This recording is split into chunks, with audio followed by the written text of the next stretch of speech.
We strive for all Americans to be properly, even proportionately represented at all levels of government, right? I mean, that's why we appropriately celebrate when glass ceilings are shattered in elections. Well, imagine if I told you that 35% of Americans are unrepresented in Washington. No elected official stands for what they want. That is the case, but maybe it's changing. Arizona Senator Kyrsten Sinema just announced a change in her party registration from Democratic to Independent, and she's got lots of company. According to Gallup, 35%, a plurality of Americans, regard themselves as independents, not Republicans, not Democrats. The number of independents routinely exceeds the alternatives. And in Arizona, according to the latest data as of the time of the midterm election, it's the same story. 33.9% of Arizonans regard themselves as other, in comparison to 30.7% who say Democratic, 34.7% who say Republican. Something's wrong when so many of us have no one we can look to who is similarly registered. Angus King and Bernie Sanders, they regard themselves as I's, but rarely exhibit the maverick behavior of Sinema. Heck, Bernie runs for president every 4 years as a D. Viewed this way, the House of Representatives and Senate do not look like America. Maybe that now changes. Senator Sinema's explanation, published in the Arizona Republic, reads like a transcript of one of my Saturday morning commentaries. Her words: everyday Americans are increasingly left behind by the national party's rigid partisanship, which has hardened in recent years.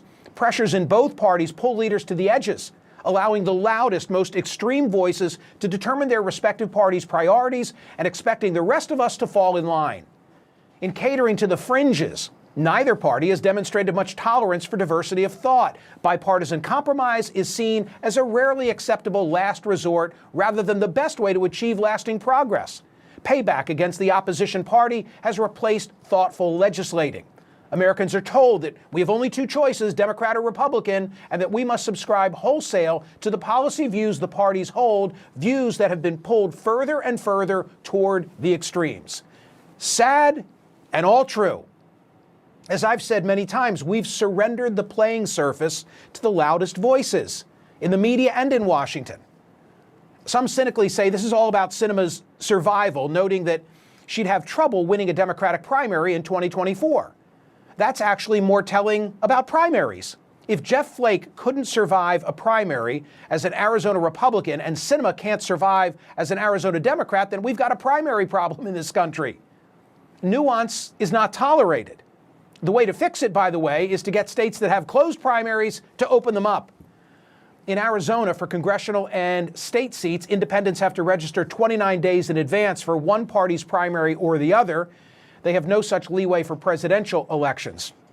Consider that if only there were a few more like Sinema, the balance of power would shift to independents who might then see value in caucusing with one another instead of sitting with the two parties so as to hold on to committee assignments.